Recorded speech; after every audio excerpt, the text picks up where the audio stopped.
Hello, नमस्कार. मी अनिता तुमचं खूप सारं स्वागत करते एका नवीन मराठी ब्लॉग चॅनलमध्ये. तर बघा, आज आहे सोमवार आणि ही वेळ आहे रात्रीची.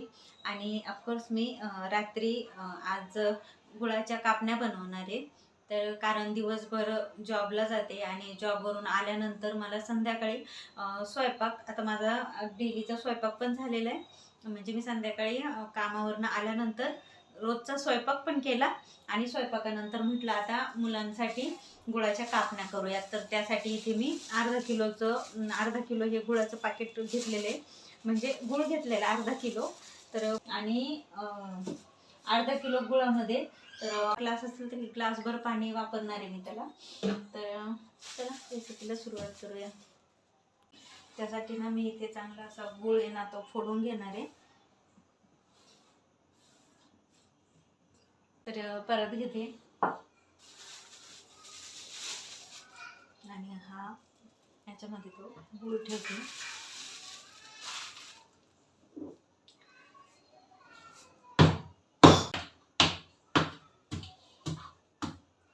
तर हा छानपैकी मस्त असा.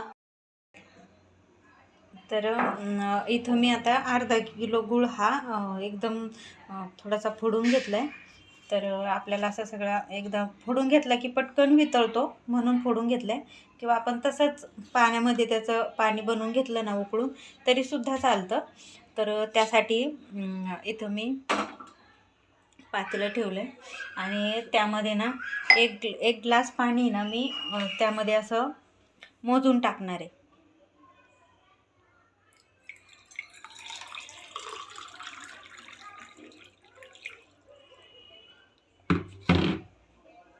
तर आपण इथे ते एक ग्लास पाणी टाकले त्याच्यामध्ये. आणि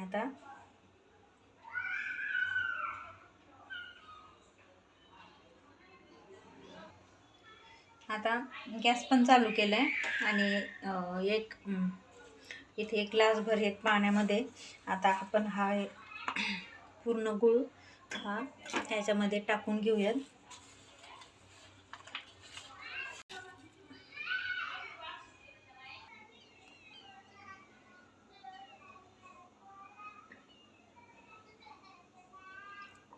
आता इथं हे पूर्ण मिश्रण आपल्याला उकळून घ्यायचं आहे.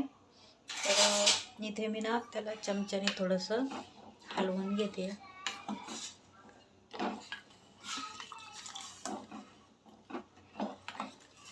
आपल्याला हे कसं आहे ना, पूर्ण आपण जरी असं सर्व उकळून घेतलं ना तर त्याच्यामध्ये काही जर खराब असेल, आता आपण फोडून घेतलं बघून घेतलं पण तरी पण काही कचरा असेल काही, कारण कधी कधी निघतो ना गुळामध्ये, तर आपण याला आहे ना पूर्ण गाळून घेणार आहे. तर त्यासाठी त्याला उकळून घेतले आणि आता इथं ठेवते. आता ह्याच्यातच मी गूळ फोडून घेतलं त्याच्यातच आपण आता कणिक पण मळणार आहे, त्यामुळं ते भांडं खराब नाही होणार. तर आता त्यानंतर इथं मी बडीशोप घेतली आहे. हे कच्ची बडीशोप आहे. तर बडीशोप घेतली, ती पण बारीक करणार आहे मी. आणि त्यानंतर इथं 5-6 विलायची घेतली मी. तर विलायची पण टाकणार आहे. थोडीशी माझ्याकडे काही विलायचीची पावडर आहे, मी त्याचा पण यूज करणार आहे. त्यामुळं इथं मी 5-6 विलायची घेतली आहे. तर इथं मी ना गव्हाचं पीठ घेतलं आहे आणि आपल्याला त्या पाण्यामध्ये जितकं पीठ आपलं बसेल ना, म्हणजे पीठ आपलं घट्ट होईल त्यामध्ये आपल्याला तितकं गव्हाचं पीठ घ्यायचं आहे. तर ते अंदाजे घ्या. आणि त्यामध्ये मी थोडंसं 3-4 चमचे बेसन पीठ पण घेतलं. तर हे सर्व मिक्स करून आपल्याला चांगलं असं कणिक मळून घ्यायची आहे त्याची. आता ना आपल्याला त्या पिठामध्ये ना आपल्याला थोडंसं तेलाचं मोहन घालायचं आहे. तर इथं मी 1-2-3 तेलाची पळी असते ना, म्हणजे किटलीमध्ये आपल्या, तर त्या 2-3 घेतलेल्या आहेत आणि आपल्याला त्याचं आहे ना आपल्याला मोहन घालायचं आहे. तर त्यासाठी ना इथं मी आपल्या त्या छोटासा पॅन आहे माझ्याकडे फोडणीचा, तर त्यामध्ये तेल घेतले आणि आता ते मी गरम करून पिठामध्ये मिसळणार आहे ते.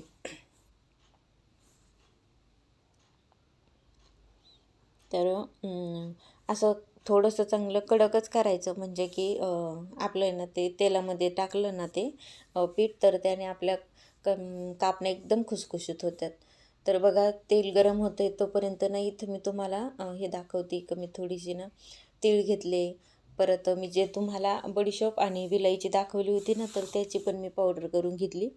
इथं मी ना सुंठ पावडर घेतली तेवढी, आणि त्यानंतर ते तीळ आहेत. तर माझ्याकडे आहेत म्हणून मी त्यामध्ये तीळ पण टाकले.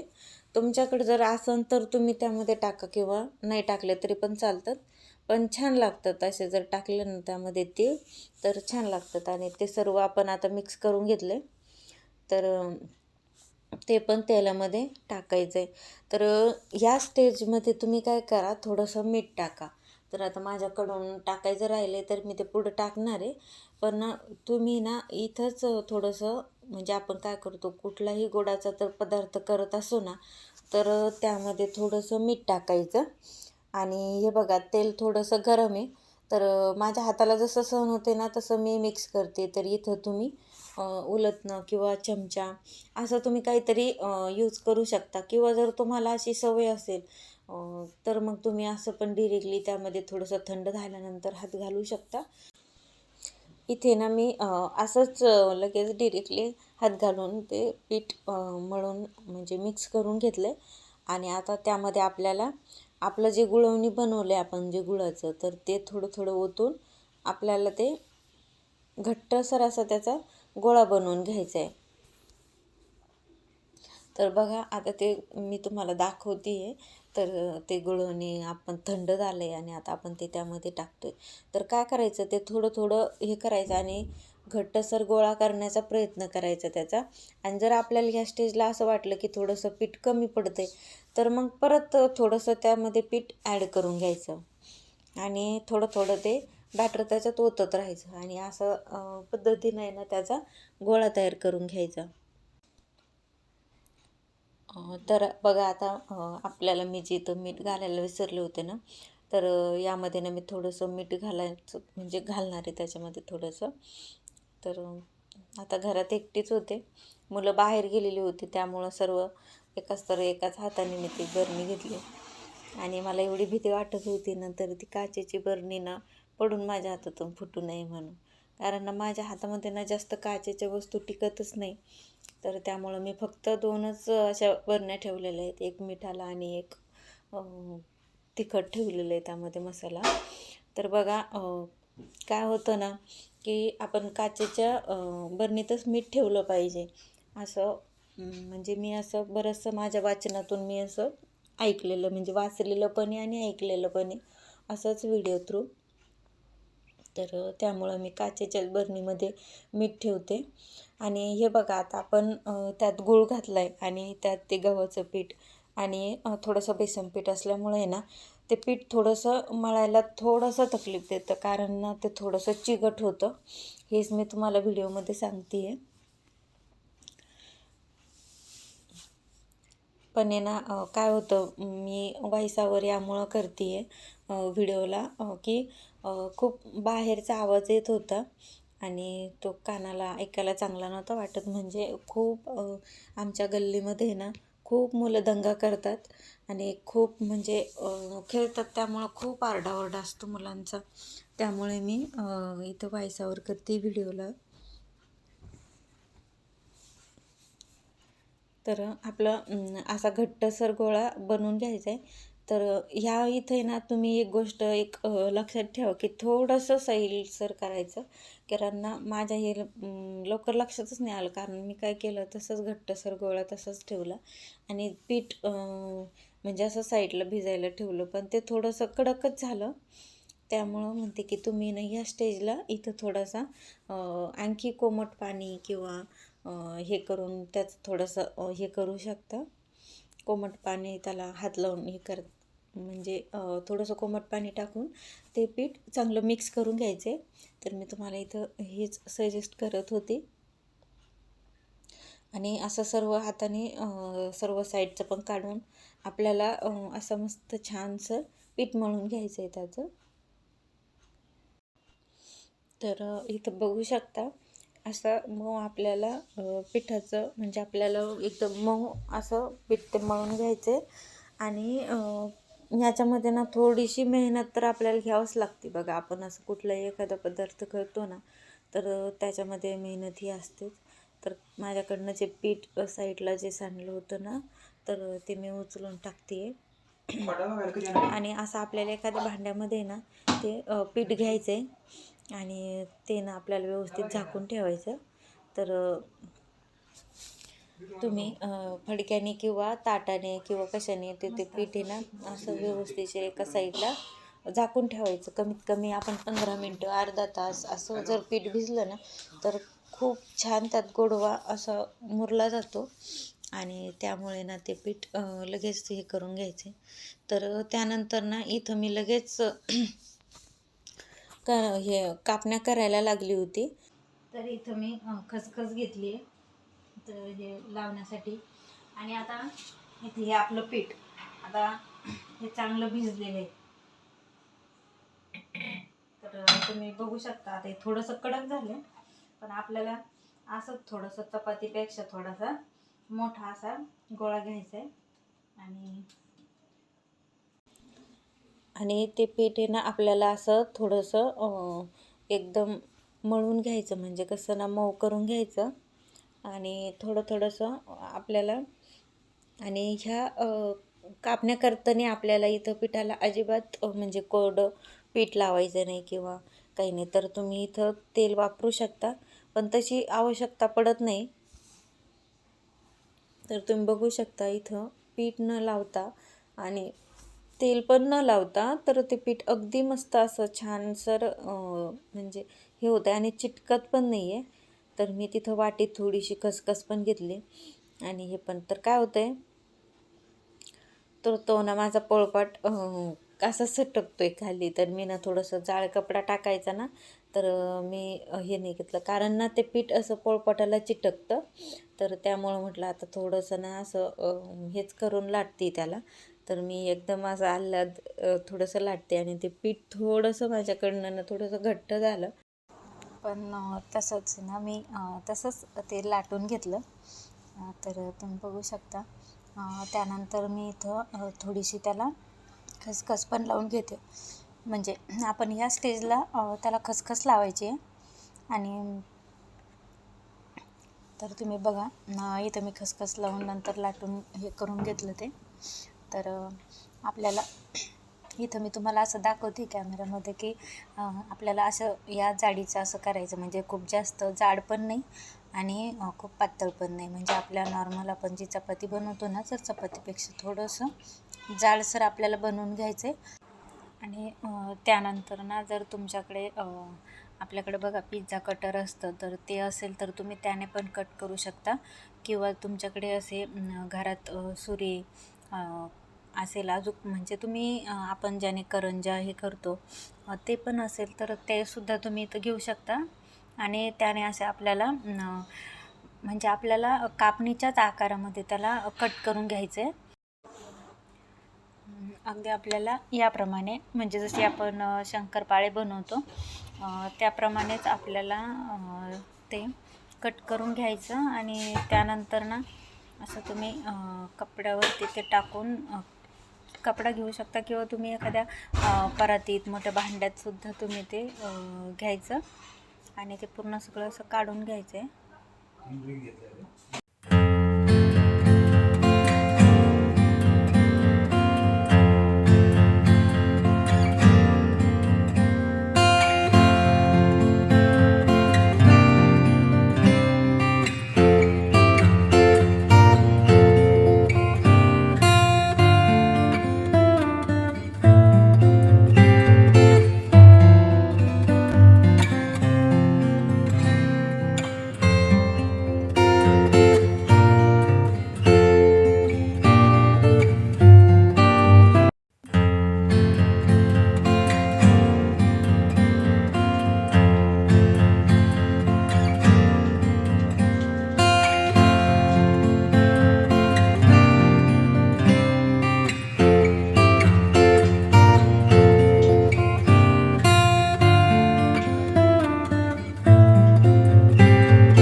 किलो गुळामध्ये आपल्या एवढ्या कापण्या तयार झालेल्या आहेत, एवढे.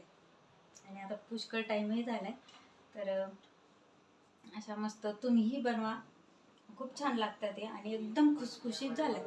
तर तुम्ही बघितलं ना, तर हे बघा, कुठलीही पण असं एकदम हे करून घेतलं ना, एकदम लेयर्स पडले जातात, लेयर्स पडले आणि एकदम अशा मस्त खुसखुशीत झाल्या लगेच अशा.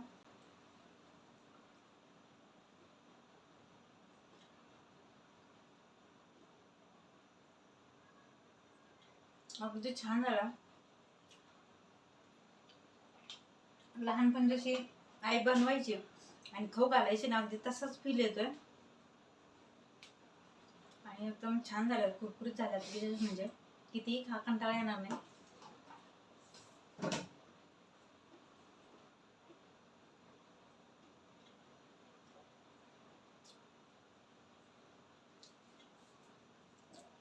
अशी लेयर्स पडली बघा, अगदी छान झालं. तेव्हा तुम्ही पण बनवा,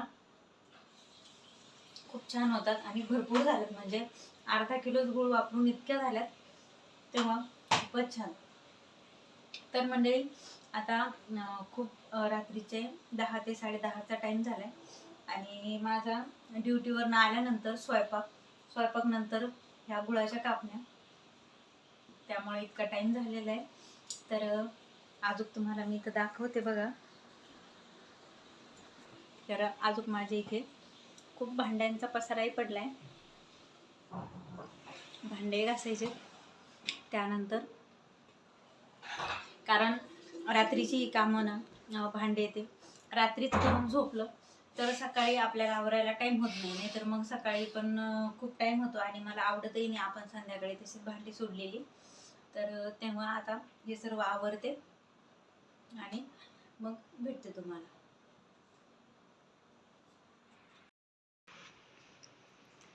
चला तर मंडळी, आता खूप टाईम झालाय, तेव्हा आता ब्लॉग एंड करते. तर भेटूया पुन्हा उद्याच्या ब्लॉगमध्ये. तर तोपर्यंत तुमची काळजी घ्या. बाय.